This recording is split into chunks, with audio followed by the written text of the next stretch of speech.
तो आज हमें रिवीजन शुरू करना था ट्रिग्नोमेट्री का। तो मैं पढ़ा रहा हूँ, फिर से बता रहा हूँ बेसिक से। बट कुछ लोग ऐसे भी होंगे जिन्हें आता है ट्रिग्नोमेट्री, जिन्हें जरूरत नहीं दोबारा पढ़ने की, तो वो लोग काम करना शुरू कर दें। We will discuss it then. मैंने एग्जाम्पल शेयर की थी ग्रुप पे। एग्जाम्पलर में ऑब्जेक्टिव क्वेश्चन की एक्सरसाइज है पहली 8.1, जिसमें 15 क्वेश्चन है। ठीक है, तो वो अपना करना शुरू करें। We will discuss it after some time. ठीक है, जिन्हें थोड़ा कुछ प्रॉब्लम है, काम आया था ट्रिग्नोमेट्री, दे कैन स्टडी, तो वो मैं पढ़ा रहा हूँ। बट जिनको आता है तो उनके लिए थोड़ा बोरिंग हो सकता है, दैट्स व्हाई। जिन्हें नहीं पढ़ना है वो अपना काम करना शुरू करें। Exercise 8.1 from exemplar. ठीक है, चलो जिन्हें नहीं आता था तो सीखना शुरू करें।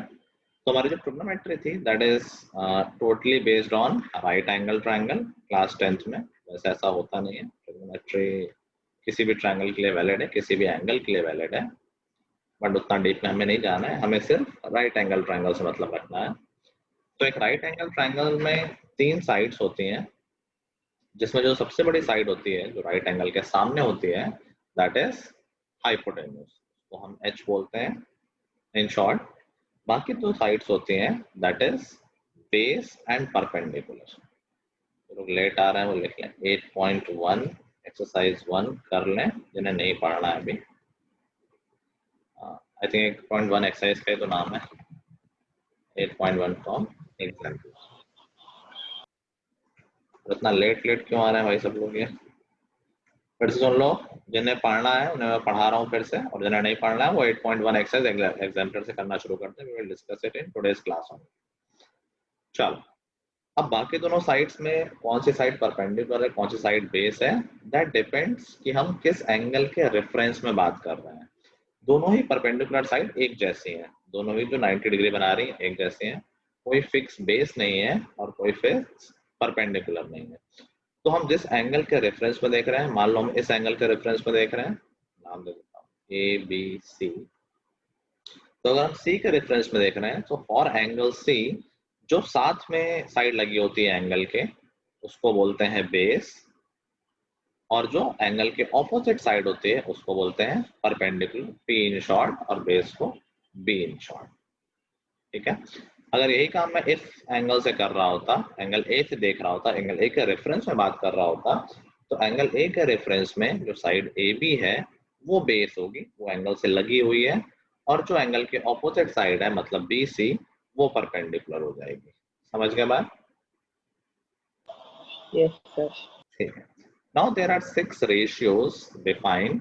सिर्फ ये साइड्स हैं, इनका कोई रेशियो हमने डिफाइन कर दिया और उसको कुछ नाम दे दिया है, उन्हीं को हम बोलते हैं ट्रिग्नोमेट्रिक रेशियोज। 6 रेशियो हैं ऐसे। तो रेशियो क्या क्या है? साइन थीटा, एंगल का नाम लेते हैं क्योंकि एंगल से ही मालूम चलेगा कौन परपेंडिकुलर और कौन बेस है। तो मान लो इस एंगल को मैं थीटा बोल देता हूँ।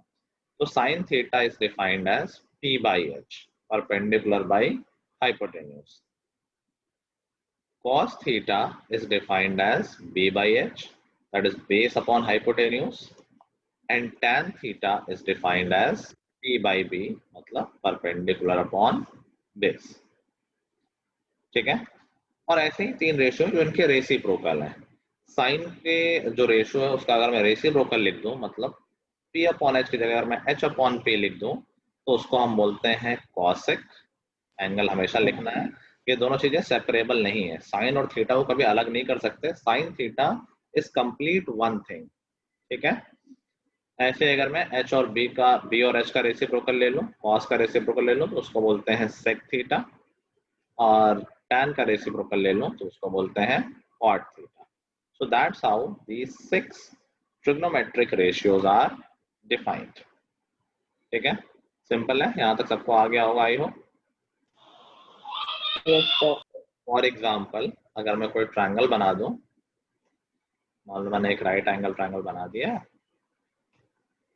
और इसकी साइड्स मैंने कर दिए कि सपोज ये 12 है, ये 5 है और ये 13 है। ये एंगल ए है, ये बी है और ये सी है।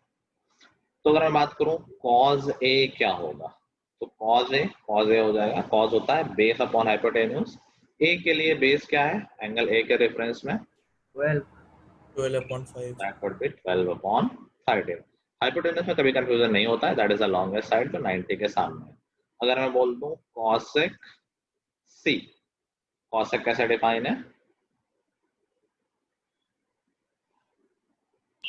h/p। h क्या हो, h तो फिक्स है 13 है, p क्या होगा c एंगल के लिए, तो c एंगल की बात हो रही है 12. जो ऑपोजिट होता है, जो दूर होता है एंगल से, दैट इज परपेंडिकुलर। तो इस तरह हम किसी भी ट्रायंगल में इन रेशियोज को लिख सकते हैं, कोई इशू नहीं। अच्छा, यहाँ से हमने ऑब्जर्व भी कर लिया है कि कुछ रेशियोज एक दूसरे के रेसिप्रोकल है, मतलब अगर हम कभी हम sine theta into cosec theta लिख देंगे तो ये तो एक दोनों के रेसिप्रोकल है, क्या ये हमेशा 1 आएगा? भाई sign theta is nothing but 1 cosec theta. यहाँ से हम ऑब्जर्व कर सकते हैं कि साइन इंटू कॉसेक हमेशा 1 आएगा। ऐसे ही कॉज और सेक की बात करेंगे तो कॉज इंटू सेक भी हमेशा 1 आएगा, और ऐसे ही टैन और कॉट की बात करेंगे तो टैन इंटू कॉट भी 1 आएगा। ठीक है, Yes, sir.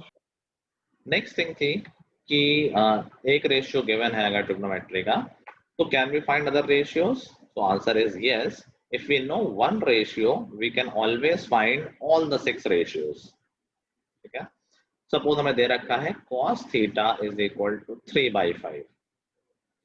नाउ कुछ लोग सोचते हैं कि cos थीटा होता है बेस अपॉन हाइपोटेन्यूज, तो बेस हो गया 3 और हाइपोटेन्यूज हो गया 5।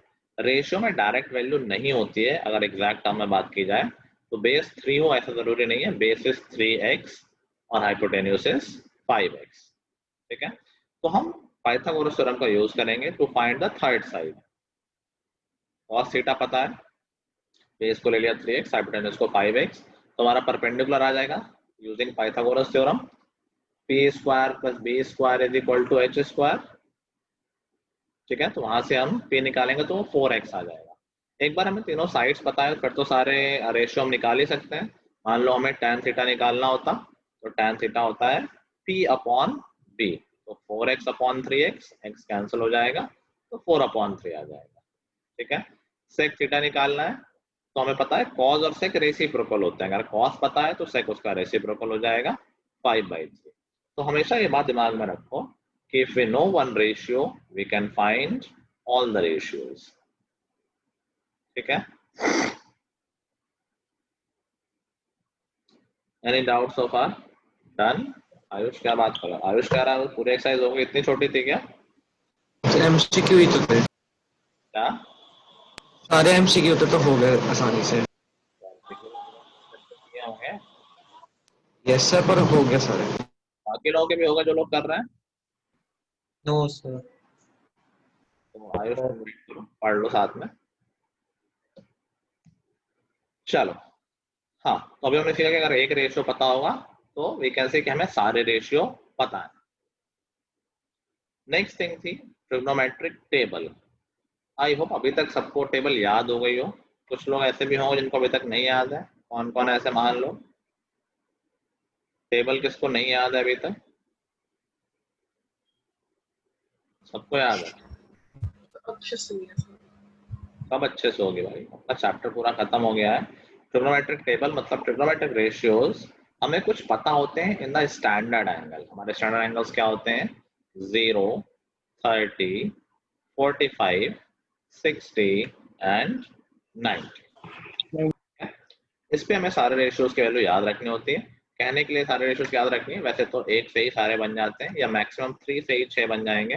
भाई 3 रेशियो पता है तो बाकी तो रेसिप्रोकल ही होते हैं, 6 मालूम चल जाएंगे और वो यूज करते करते इवेंचुअली याद हो जाता है। तो अब तक सबको याद होनी चाहिए थी। साइन की वैल्यू हमेशा धीरे धीरे बढ़ती है, तो साइन 0 0 होता है, फिर और बड़ा हुआ 1/2, फिर और बड़ा हुआ 1/√2, फिर और बड़ा हुआ √3/2 और 90 पे होती है 1। cos की वैल्यू जस्ट इसके ऑपोजिट होती है, उल्टा चलना शुरू करो, 1 √3/2, 1/√2, 1/2 एंड 0। और tan तो हमें पता ही है कि sin अपॉन cos होता है, मैं पहले बोलना भूल गया बट आई होप सबको याद होगा। अगर हम sin और cos को डिवाइड करेंगे तो tan आ जाता है, तो sin theta upon cos theta is equal to tan theta. ठीक है, तो यहीं पर डिवाइड कर लोगे तो ये 0 आ जाएगा, ये 1/√3 आ जाएगा, ये 1 आ जाएगा, ये √3 आ जाएगा और ये not defined, 1/0 is not defined. Now see you can observe कि tan की तो बहुत ही आसान है याद करना, एक तरफ 0 एक तरफ 1/0 नॉट डिफाइंड, 1/√3 और बीच में 1। ठीक है, तो टेबल सब लोगों को याद कर लेंगे। पहली बार कितने लोग पढ़ रहे हैं मुझसे? आई थिंक ये वेदांत और निनिशिया पहली बार पढ़ रहे होंगे, मतलब मुझसे पहली बार पढ़ रहे होंगे एटलीस्ट। Yes sir. स्कूल में पढ़ चुके थे? सर हमारा सिलेबस कंप्लीट हो गया है। वेदांत तुम्हारे स्कूल में? सर मैंने पहले अपने आप ही पढ़ लिया था, स्कूल में नहीं हुआ अभी। ओके ठीक है, चलो मतलब मैं थोड़ा सा जल्दी जल्दी कर रहा हूँ तो ऐसा ना हो तो नो कोई इशू हो। ठीक है, तो ये अपना हो गया। नेक्स्ट थिंग वाज कि स्टैंडर्ड एंगल्स पे वैल्यू पता होना। उसके बाद आता है कॉम्प्लीमेंट्री एंगल्स के फॉर्मूले जो सिलेबस से हटा दिए गए, फिर भी हम उनको कर लेते हैं क्यों, क्योंकि आगे 11th में पूरा आना है कॉम्प्लीमेंट्री एंगल, उसके साथ उससे रिलेटेड बहुत कुछ आना है, तो उसको स्किप करने में कोई फायदा नहीं है। अब कोई ये कह रहा है कि उन्हें मैथ आगे करनी ही नहीं है, उनके लिए बस फायदा है, बाकी किसी के लिए फायदा नहीं उसको स्किप करने का। ठीक है, तो कॉम्प्लीमेंट्री एंगल्स कैसे होते हैं, कौन से होते हैं? वो एंगल्स जिनका सम 90 डिग्री होता है, उन एंगल्स को बोला जाता है कॉम्प्लीमेंट्री एंगल्स। तो कॉम्प्लीमेंट्री एंगल्स के बीच में यहाँ कुछ रिलेशंस होते हैं। कैसे रिलेशन होते हैं? तो कुछ रेशियोज आपस में रिलेटेड होते हैं इन कॉम्प्लीमेंट्री एंगल्स फॉर्म। मतलब कि साइन 90 माइनस थीटा इक्वल होता है कॉस थीटा। तो मैंने ये सब चीजें पहले प्रूव करके दिखाई हैं, दोबारा मैं नहीं दिखा रहा हूँ, इवेंचुअली तुम्हें याद ही करना है। साइन और कॉस कॉम्प्लीमेंट्री एंगल से रिलेटेड होते हैं। अगर तुम चाहो तो साइन को कॉस में कन्वर्ट कर सकते हो, लेकिन तुम्हें एंगल भी चेंज करना पड़ेगा कॉम्प्लीमेंट्री एंगल के साथ। मतलब मैं कह रहा हूँ साइन 40 लिखा हुआ है, so you can write it as cos और 40 की जगह इसका कॉम्प्लीमेंट्री एंगल दैट इज 50। ठीक है, यही चीज कॉस के लिए वैलिड है कि cos 90 minus theta is equal to sine theta. तो तुम्हें पेयर याद रखने पड़ेंगे कॉम्प्लीमेंट्री एंगल में किसके किसके पेयर है। तो साइन और कॉस का पेयर है, tan और कॉट का पेयर है। tan 90 माइनस थीटा होता है कॉट थीटा और कॉट 90 माइनस थीटा होता है tan थीटा। ठीक है, आयुष तुम्हें कोई डाउट आया?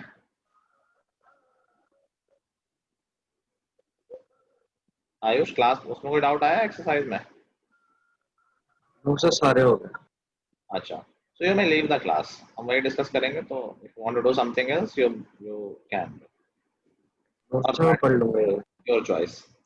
ऐसे ही sec और cosec रिलेटेड होते हैं। sec 90 minus theta is cosec theta and cosec 90 minus theta is sec theta। अभी कुछ पेयर्स रेसिप्रोकल के भी थे, अगर याद करो। साइन और cosec एक दूसरे के रेसिप्रोकल थे, cos और sec थे और tan और cot थे। तो ये ध्यान रखना है, कंफ्यूज नहीं होना है कि पेयरिंग किसकी किसके साथ थे। tan और cot ऐसा पेयर है जो दोनों में सेम पेयर है, रेसिप्रोकल भी होते हैं एक दूसरे के, एंड ये एक दूसरे के कॉम्प्लीमेंट्री रिलेशन में भी होते हैं। ठीक है, tan और cot ऐसा पेयर है जो दोनों रिलेशन में होता है, कॉम्प्लीमेंट्री एंगल के रिलेशन में भी होता है एक दूसरे से और रेसिप्रोकल के रिलेशन में भी होता है। बाकी सारे में ऐसा वैलिड नहीं है। कॉम्प्लीमेंट्री में साइन कॉस है, जबकि साइन का रेसिप्रोकल कॉसेक होता है, कॉस का रेसिप्रोकल सेक होता है। ठीक है, कॉम्प्लीमेंट्री का फंडा सब लोग समझ गए कि we can always convert one ratio to another, जो भी पेयर वाइज है, changing the angles at the same time. अगर मुझे tan 20 लिखा है तो इसको मैं क्या लिख सकता हूँ? cot 70 Cot 90. cot 70। sec 73 लिखा है, इसको क्या लिख सकता हूँ?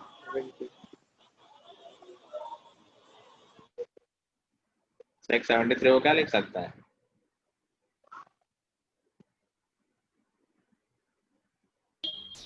बोलो। सर आपकी आवाज भी sec 73 को क्या लिख सकते हैं? cosec 70 cosec 70। sec का पेयर बन रहा है cosec के साथ, तो cosec और एंगल चेंज कराएंगे कॉम्प्लीमेंट्री एंगल से, तो cosec 70। ठीक है, नाउ कॉम्प्लीमेंट्री एंगल से सिर्फ दो टाइप के क्वेश्चन आता है। अब तो खैर आना नहीं है, बट फिर भी समझ लो, अगर हमें प्रैक्टिस में तो हम करेंगे ही। सिर्फ में दो टाइप के क्वेश्चन बनते हैं, बहुत ही इजी है ये पोर्शन, अननेसेसरी हट गया, हमारा नुकसान ही हो गया है।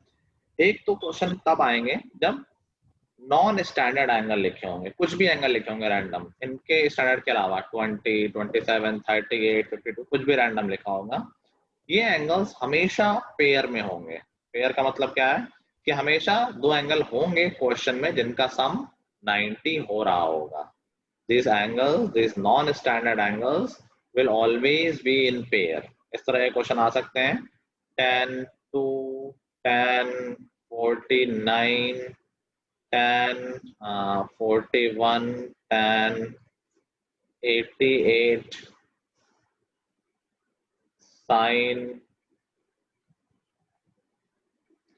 64, sec 26, कुछ ऐसा। जब भी तुम देखोगे कि एंगल्स जो है वो नॉन स्टैंडर्ड है, एक ही पॉसिबिलिटी है, कॉम्प्लीमेंट्री एंगल लगेगा। सिर्फ तुम्हें पेयर ढूंढना है कि कौन से पेयर में कॉम्प्लीमेंट्री एंगल बन रहे हैं और एक को चेंज कर देना है। जैसे तुम यहाँ ऑब्जर्व करोगे तो 2 और 88 इनका पेयर बन रहा है 90 का, 49 एंड 41 इनका पेयर बन रहा है 90 का, 64 एंड 26 इनका पेयर बन रहा है 90 का। पेयर पकड़ लें, एक को चेंज कर देना है, तुम्हारा क्वेश्चन वहीं पर कंप्लीट हो जाएगा। जैसे मैं tan 2 को चेंज करके लिख देता हूँ cot 88, दोनों को चेंज नहीं करना है, सिर्फ एक को करना है, किसी भी एक को कर दो सेम बात बनेगी। cot 88 tan 88 बन गया, दूसरे को मैंने चेंज नहीं किया है। ऐसे ही मैं tan 49 को चेंज कर देता हूँ, tan 49 को हम चेंज करके लिख सकते हैं cot 41, और दूसरे को मैंने नहीं चेंज किया है तो उसको मैं tan 41 ही लिखा रहने दूंगा। ऐसे ही नीचे sin 64 को मैं लिख देता हूँ cos 26 और sec 26। ऐसा करते ही क्वेश्चन खत्म हो जाएगा। tan और cot एक दूसरे के रेसिप्रोकल होता है, tan into cot 1 हो जाएगा, tan into cot 1 हो जाएगा। cos और sec एक दूसरे के रेसिप्रोकल होता है, ये भी 1 हो जाएगा। समझ गए बात? Yes sir. ठीक है, दैट्स इट। एक टाइप का ये क्वेश्चन होता है। दूसरा टाइप होता है जिसमें ये कॉम्प्लीमेंट्री पेयर्स के एंगल्स इक्वल होते हैं। जैसे वो बोल देगा sin 3x is equal to cos x minus 30, कुछ ऐसा मैंने रैंडम लिख दिया है। तो इस केस में हमें x plus 30 कर देते हैं। तो हमें इस केस में क्या करना है, जैसे कॉम्प्लीमेंट्री एंगल्स के पेयर इक्वल हैं तो ध्यान रखो कि जो दो एंगल्स हैं they will always be complementary, इनका सम हमेशा 90 आएगा। You just write the formula using sin 90 minus theta is equal to cos theta, और दोनों एंगल का सम 90 कर दो। 3x plus x plus 30 is equal to 90। यहाँ से हो गया 4x is equal to 60 and x is equal to 50। समझ गए बात? यही दो क्वेश्चन आएंगे और कोई क्वेश्चन इससे नहीं बनता है। या तो पेयर वाइज मतलब angle sine of something is equal to cos of something, tan of something is equal to cot of something, कुछ ऐसा गिवन होगा, या नॉन स्टैंडर्ड एंगल होंगे। दोनों की फिक्स अप्रोच है। अगर ये एंगल वाला हो तो उन दोनों का एंगल का सम 90 कर दो, और दूसरा वाला हो तो पेयर वाइज एक को चेंज कर दो। ठीक है, आगे बात पकड़ना। सर एक ऐसे टाइप के क्वेश्चन आते हैं कि sine theta greater than 90 greater than ऐसे करके, ग्रेटर देन वाला और ऐसे ही होता है, मतलब मुझे याद नहीं है सर, मतलब ऐसे देखा था मैंने। देख लेना, कोई दिक्कत नहीं, ऐसा क्वेश्चन नहीं, ग्रेटर देन वाले क्वेश्चन नहीं बनते हैं तुम्हारे सिलेबस में। फिर भी कुछ हो तो सर एग्जाम्पलर में भी। हाँ, तो अभी हम एग्जाम्पल कर ही रहे हैं, अगर होगा तो मिल जाएगा। हाँ, देख लूंगा मैं क्या बात कर रहे हो तुमको। ठीक है, नाउ इस चैप्टर का लास्ट सेक्शन, देखो छोटा चैप्टर है, लास्ट सेक्शन इस चैप्टर का क्या है, आइडेंटिटीज। उसमें थोड़े से क्वेश्चन बड़े हो जाते हैं, ऑल्दो अभी फिर छोटा हो गया है कि 3 आइडेंटिटीज थी, अभी सिर्फ एक ही आइडेंटिटी हमारे सिलेबस में है, sine square theta plus cos square theta is equal to 1। As simple as that. बाकी 2 और हैं बट वो हटा दी गई हैं, तो हमारे जो सारे क्वेश्चन होंगे इसी पे बेस्ड होंगे। 1 plus tan square theta is equal to sec square theta and 1 plus cot square theta is equal to cosec square theta। इनके बारे में हम बात क्वेश्चंस के साथ में ज्यादा करेंगे। अभी छोटे मोटे एग्जांपल देने से कुछ नहीं होगा, तो क्वेश्चंस करेंगे तब इसको डील करेंगे। चलो, तो जो लोग क्वेश्चंस कर रहे थे, क्या सारे क्वेश्चंस ट्राई हो गए? जो लोग क्वेश्चंस कर रहे थे, क्या सारे क्वेश्चन ट्राई हो गए? सर ये जो नीचे सर आपने 2 आइडेंटिटी लिखी है सर, ये भी आ रही है 1 plus tan सिलेबस square? तो हट गई है वैसे। बट सर स्कूल में इन आइडेंटिटीज में से मल्टीपल क्वेश्चंस आ चुके हैं, काफी टिपिकल होते हैं। स्कूल वाले तो देते ही हैं, देने को तो मैं भी देता ही हूँ, ये पढ़ा रहे हैं तो फिर दे भी देते हैं कि जब ये हट गए तो 3-4 साल जब नहीं रहेंगे तब फिर हटेगा। ये बुक से तो हटा नहीं, जब तक बुक से नहीं हटे तब तक लोग हटाएंगे नहीं। ठीक है। अच्छा, इन आइडेंटिटी को ऐसे भी याद रखना है, जैसे sine square plus cos square 1 है, इसको ऐसे भी याद रखना है कि 1 minus sine square theta, sine को अगर मैं राइट हैंड साइड ले जाऊँ तो 1 minus sine square theta is equal to cos square theta हो जाएगा। 1 minus Yes. Cos square theta is equal to sine square theta हो जाएगा। एक ही बात है। ऐसे ही इसका भी ध्यान रखना है कि sec square theta minus tan square theta की वैल्यू 1 हो जाएगी। इसमें a plus B into M भी लगा सकते हैं कि sec theta plus tan theta into sec theta minus tan theta 1 हो जाएगा ये। और यहाँ पे एक अच्छा रिलेशन में मालूम चलता है कि sec theta plus tan theta is equal to 1 upon sec theta minus tan theta. तो क्या मालूम चला कि यार sec theta plus tan theta और sec theta minus tan theta they are reciprocal of each other. तो अगर कभी मुझे पता हो कि sec theta plus tan theta की वैल्यू सपोज 5 है, तो हम खुद से बोल सकते हैं कि हाँ यार sec theta minus tan theta की वैल्यू क्या होगी 1 upon 5, because we know this relation, they are reciprocal of each other। पहले एक क्वेश्चन आता था, अभी हम एक्सपेक्ट कर रहे हैं कि नहीं आए हो, ये सेक और टैन वाली पे बेस्ड है। ये एग्जाम्पलर क्वेश्चन है क्या सानवी? सर स्कूल में आया था हाफ ईयरली में कुछ 3 मैंने बार। क्लास में कराया हुआ है, तुम तो ऐसे बोल रहे हो पहली बार देख रहे हो इस क्वेश्चन को। मुझे बिल्कुल याद नहीं आया ये क्वेश्चन। हाँ, याद नहीं आएगा, नहीं करोगे ढंग से तो। देखो सानवी के स्कूल में क्वेश्चन आया था, sec theta plus tan theta P है, तो शो करना है sine theta is equal to P square minus 1 over P square plus 1। ठीक है। नाउ जैसे ही हमें मालूम चलता है कि सेक प्लस टैन पता है, वी विल डायरेक्टली से कि हमें सेक माइनस टैन भी पता है, तो sec theta minus tan theta क्या हो जाएगा, क्या वो 1 अपॉन पी हो जाएगा। नाउ इन दोनों इक्वेशन से को हम सॉल्व करके क्या हम एक वेरिएबल एलिमिनेट कर सकते हैं, वेरिएबल तो नहीं, एक रेशियो। अगर मैं दोनों इक्वेशन को सब्ट्रैक्ट कर दूंगा क्या सेक थीटा कैंसिल हो जाएगा, है ना? अगर मैं दोनों इक्वेशन को सब्ट्रैक्ट कर दूंगा, पी की जगह अगर नंबर होता तो मैं और अच्छा लग रहा होता।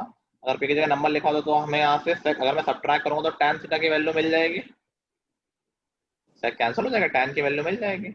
अब अगर एक रेशियो पता है तो कोई भी रेशियो निकाल सकते हैं, अगर टैन पता है तो साइन निकाल लेंगे, साइन ही तो निकालना है। तो मैं इन दोनों इक्वेशन को सब्ट्रैक्ट कर देता हूँ, तो यहाँ से आ गया 2 tan theta is equal to p minus 1 upon P, और यहाँ से देखो क्या आ गया, tan थीटा की वैल्यू तो एलसीएम ले लेंगे तो p square minus 1 upon 2p। This is the value of tan theta. एक रेशियो पता है, सारे निकाल सकते हैं। ये हो गया हमारा परपेंडिकुलर के करस्पॉन्डिंग, आगे x लगा लेना, और ये हो गया हमारा हाइपोटेनस के करस्पॉन्डिंग, सॉरी बेस के करस्पॉन्डिंग tan थीटा है ना। तो p और b की हेल्प से हम h निकाल सकते हैं। सर आपकी आवाज थोड़ी देर के लिए ब्रेक tan थीटा की वैल्यू आ गई, tan तो p बाई b होता है, तो क्या हम यहाँ पाइथागोरस की हेल्प से h निकाल सकते हैं सानवी? ठीक है, पाइथागोरस लगाओ तो यहाँ से h की वैल्यू हो जाएगी, एक बार h की वैल्यू आ गई तो साइन थीटा लिख सकते हैं। तो h क्या आ जाएगा, मैं अभी x नहीं लगा रहा हूँ, देखो x नहीं भी लगाओ तो रेशियो सेम ही आता है, x इस टेक्निकली करें बट यहाँ चल जाएगा क्योंकि थोड़ा सा लंबा होगा। थोड़ा फेस फ्रीज हो गया। क्या मैं तो मीटिंग से बाहर हो जा रहा हूँ, पता नहीं कैसे। कौन बाहर सर हो? आप सर आप बार बार फ्रीज हो रहे हो। बार बार हो रहा है। अच्छा, एक मिनट रुकते हैं। Sec theta minus tan theta 1 upon P कैसे हो दिया हुआ था? ये हमने अभी क्या सीखा था यहाँ पर, रिलेशन देखा नहीं तुमने ये, कि sec theta plus tan theta और sec theta minus tan theta एक दूसरे के रेसिप्रोकल है कि नहीं है? ये तो रिलेशन आया है। Sec square theta minus tan square theta 1 होता है, मैंने a plus B into M भी लगा दिया, यहाँ से क्या रिलेशन आ गया कि सेक प्लस टैन और sec माइनस एक दूसरे के रेसिप्रोकल है कि नहीं है? Yes, sir. This one is वहीं से मैंने लिख दिया है। अभी आवाज ठीक आ रही सबको? Yes, sir. तो यहाँ से हमने दोनों इक्वेशन को सब्ट्रैक्ट किया तो tan थीटा आ गया। tan थीटा से हमें p और b मिल गए, हम h निकाल लेंगे पाइथागोरस लगा के। तो h क्या आ जाएगा देखो, p स्क्वायर परपेंडिकुलर स्क्वायर, तो p square minus 1 whole square plus b square 2p square जो कि हो जाएगा 4p स्क्वायर। उसको सॉल्व करो, देखो क्या आ जाएगा, p to the power 4 plus 1 minus 2p square और प्लस 4p स्क्वायर। तो नेट बन जाएगा ये 2p स्क्वायर जो कि बन जाएगा p square plus 1 whole square. तो h की वैल्यू क्या आ गई, p स्क्वायर प्लस 1। समझ में आई बात सबको? ये a plus B whole square बन गया, a square plus b square plus 2ab। तो इसको हम p square plus 1 whole square लिख सकते हैं। h की वैल्यू आ गई p स्क्वायर प्लस 1।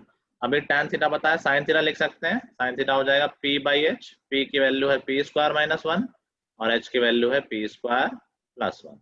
यही प्रूव करना था हमें। Yes, sir.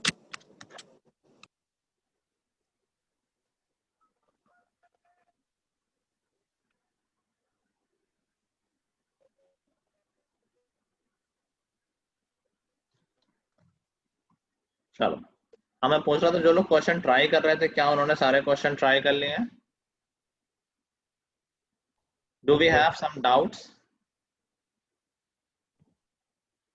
8.1 में कोई डाउट है जिन लोगों ने क्वेश्चन किए हैं उनको? यस सर, पूछो ना। कर रहा था सर अभी दोपहर क्वेश्चन नंबर 5 में। तो 5 में हो? नहीं, डाउट है उसमें। डाउट तो पूछने को कह रहा हूँ। सबने सारे क्वेश्चन ट्राई कर लिए ना एक बार? तो पूछो ना। क्वेश्चन नंबर 5 में डाउट है चिराग को, उसके पहले किसी का कोई डाउट है? क्वेश्चन नंबर 5 से पहले कोई डाउट है? So question number 4. 4 से पहले 3 में किसी का डाउट नहीं है? हाँ सर 3 में। तो क्या कर नहीं रहोगे तुम लोग, टाइम पास कर रहे हो क्या?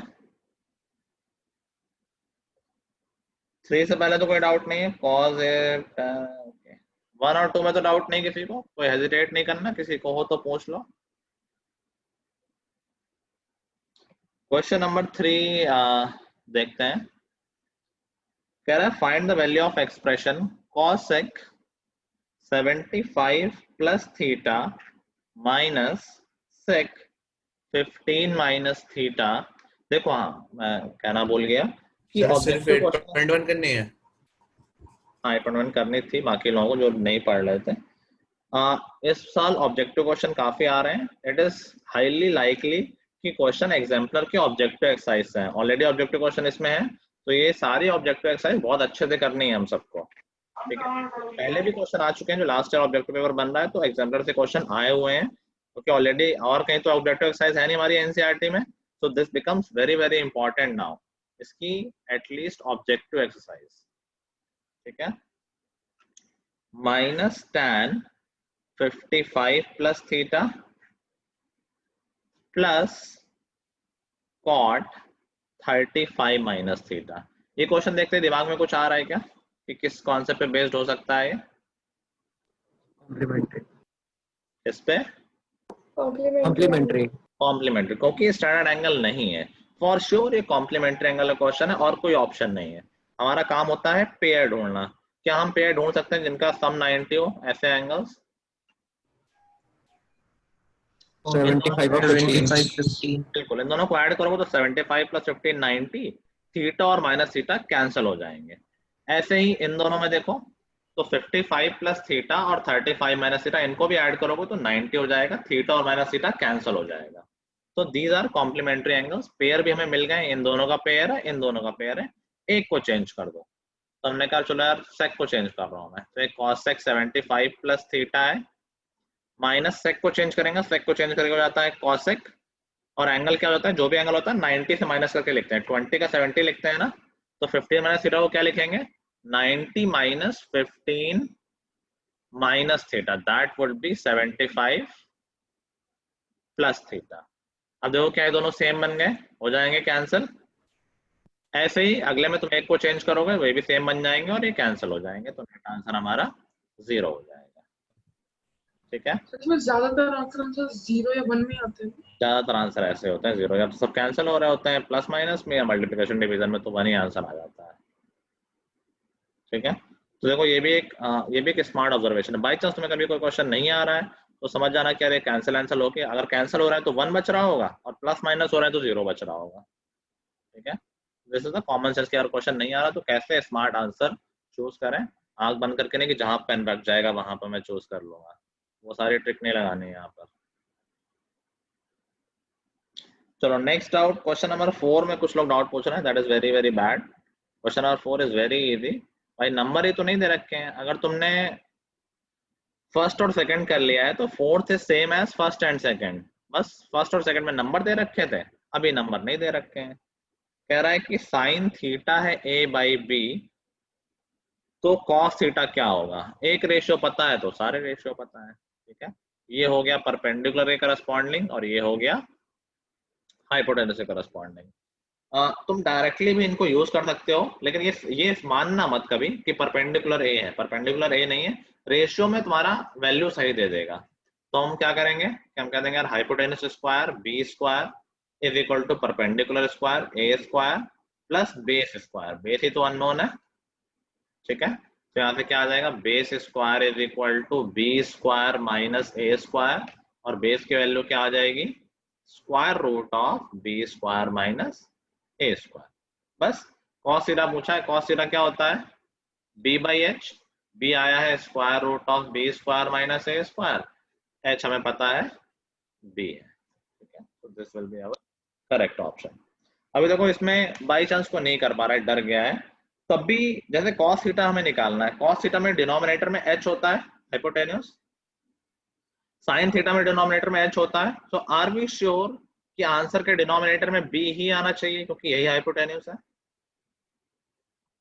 आंसर के डिनोमिनेटर में b Yes, तो आना sir. चाहिए। ठीक है, अब तुम ऑप्शंस देखोगे तो सिर्फ एक ऑप्शन में b है, तुम्हें ये क्वेश्चन करने की जरूरत भी नहीं थी ऑब्जेक्टिव क्वेश्चन में।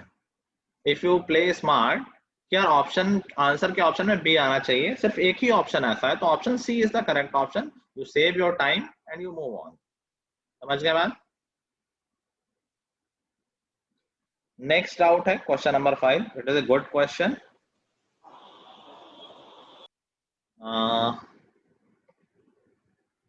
अच्छा आयुष आंसर दे रहा है।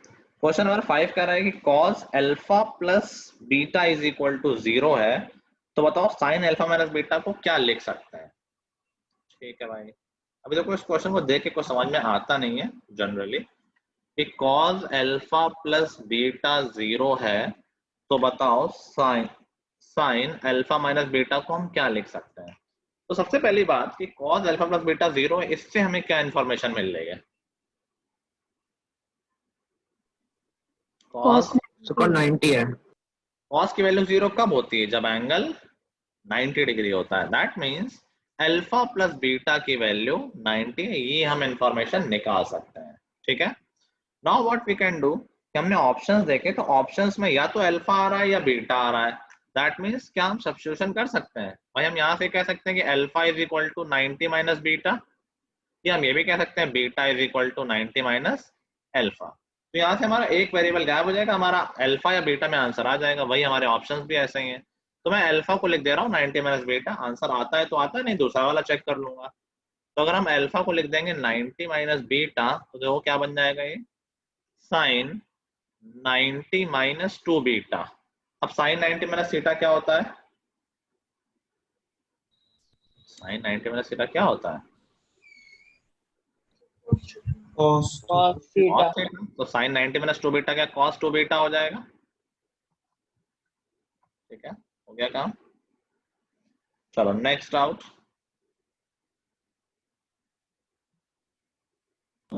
सर 7th है, the 6th समझ नहीं आया। 6th भी है, 6th तो वही वाला है हमारा नॉन स्टैंडर्ड एंगल।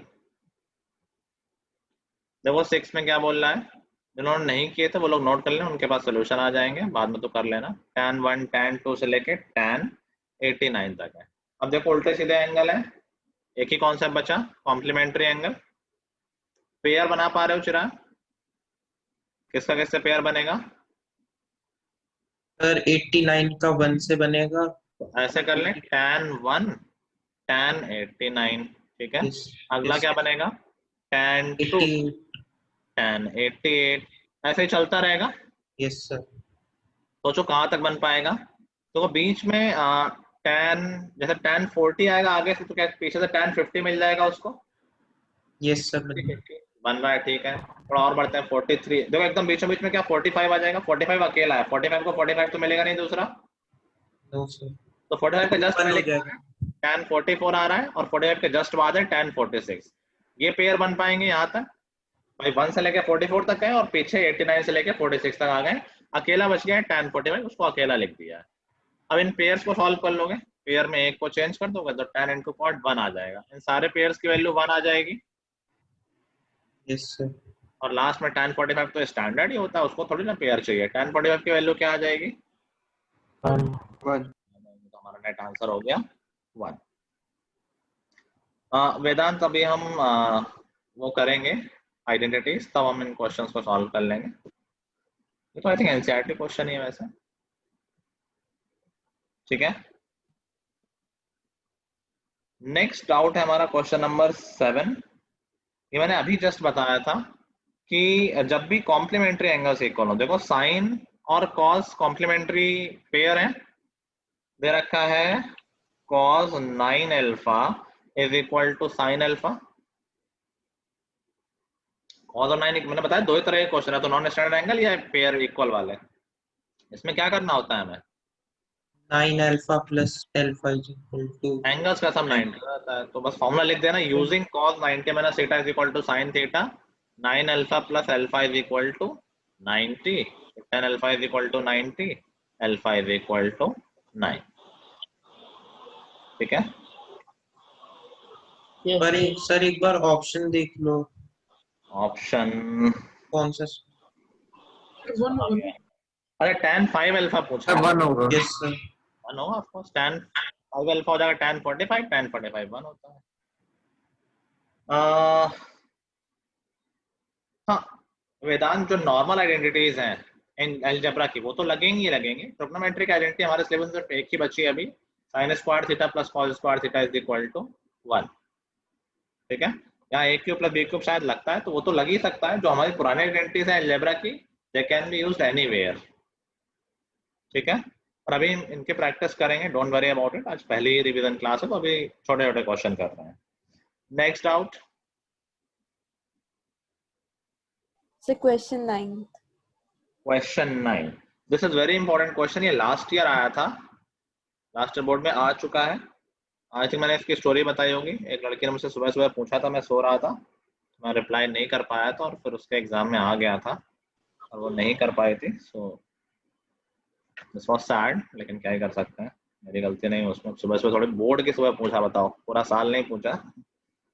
एनीवे, तो पूछा है cos square a plus cos to the power 4a, इसकी वैल्यू बतानी है, ठीक है। It is given that sin a plus sin square a is equal to 1, we need to find cos square a plus cos to the power 4a। Now जो given है, देखो उससे हम क्या इन्फर कर सकते हैं। sin a plus sin square a 1 है, क्या इसको हम ऐसे लिख सकते हैं, क्योंकि 1 माइनस sin स्क्वायर a कुछ होता है। sin a is equal to 1 minus sin square a, लिख सकते हैं ऐसा। Yes, और sir. 1 minus sin square a क्या होता है? Cos square है। cos स्क्वायर है। तो हमें क्या मालूम चला, क्या sin a की वैल्यू इक्वल है cos स्क्वायर a के, ठीक है भाई। अब जो निकालना है, क्या इसमें cos स्क्वायर a कॉमन है? Yes, sir. cos square a लिख देते हैं, बाहर कॉमन लिखा तो बचा 1 प्लस cos स्क्वायर a। अच्छा, cos स्क्वायर a की जगह हम sin a लिख सकते हैं, Yes, sir. ये हो गया Yes, sin a, sir. Bracket में 1 प्लस sin a। ये क्या बन गया यार, मल्टीप्लाई करें अगर, क्या ये sin a plus sin square a बन गया? Yes, sir. This is already given. इसकी वैल्यू क्या दे रखी है? 1. 1. ठीक है, ये ऑप्शन में नहीं आया था, ये 1 मार्क में ही आया था। चलो नेक्स्ट आउट।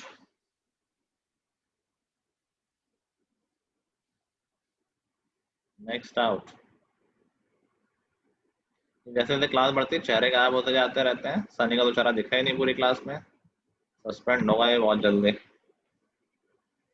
Next out 12 12। बाकी लोगों ने किए नहीं क्या? कोई पूछ ही नहीं रहा चिराग के अलावा। कर क्वेश्चन लिए नंबर सारे, हाँ 10 तक सारे कर लिए। तो सारे आ गए हैं। तुमने पहले से कर रखे थे क्या आयुष? ये से 10 क्वेश्चन तक पहले से ही कर रखा था। तो बाकी लोगों को डराते क्यों भाई, जल्दी करके। सर मैं तो डर गया सर। मतलब सारा खुद से किए थे सर, आसान था। चल ये क्वेश्चन भी इंपॉर्टेंट है। कह रहा है 4 tan theta is equal to 3, हमें फाइंड करना है 4 sin theta minus cos theta upon 4 sin theta plus cos theta. देखो इसको करने के दो तरीके हैं। क्या? देखो हमें यहाँ पर tan थीटा की वैल्यू पता है और जो हमें एक्सप्रेशन निकालना है उसमें साइन और कॉस है। तो अगर एक रेशियो पता है तो सारे निकल सकते हैं। तो हम tan थीटा पता ही है, साइन और कॉस निकाल लें और वैल्यू रख दें। समझ गए? tan पता है, p और b पता है, h निकाल लेंगे 5 आ जाएगा। तो साइन थीटा की वैल्यू आ जाएगी 3/5 और कॉस थीटा की वैल्यू आ जाएगी 4/5। ठीक है, वैल्यू पुट कर देंगे, आंसर आ जाएगा।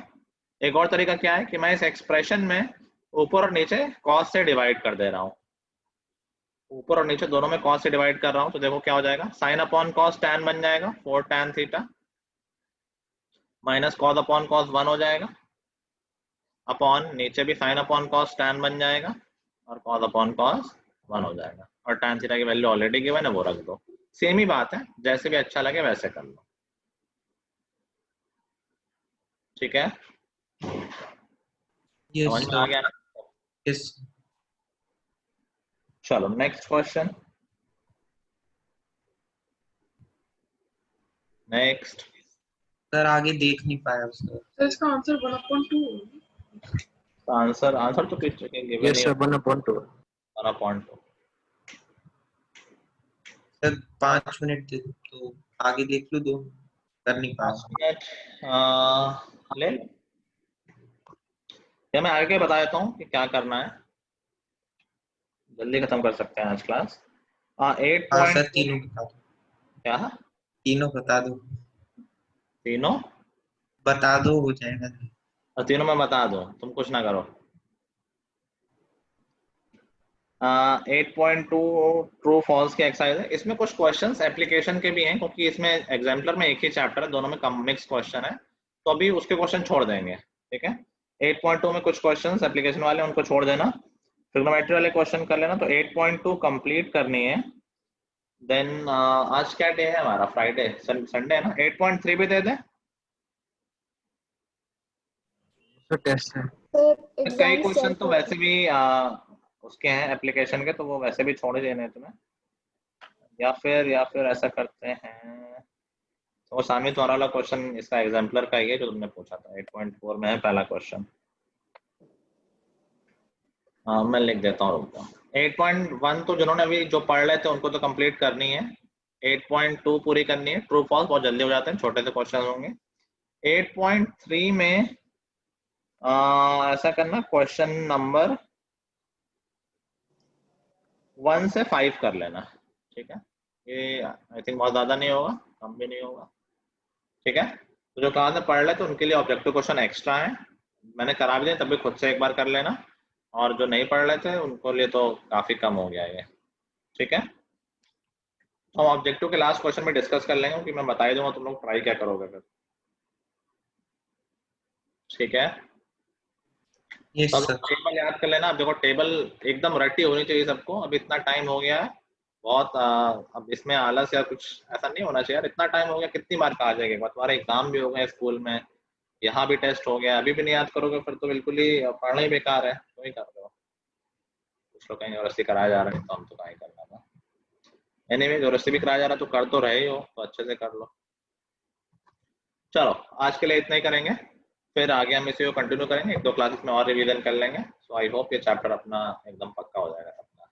ठीक है, यस ठीक है। यस सर हाँ सर बोलो बोलो। सर ये एग्जाम्पलर से करने हैं? हाँ एग्जाम्पलर। ठीक है, और किसी को कुछ डाउट? चलो, that's all guys. Next time. Thank you, sir. Thank you, sir. Thank you, sir. Yes, sir. Thank you, sir. Thank you, sir. Okay guys.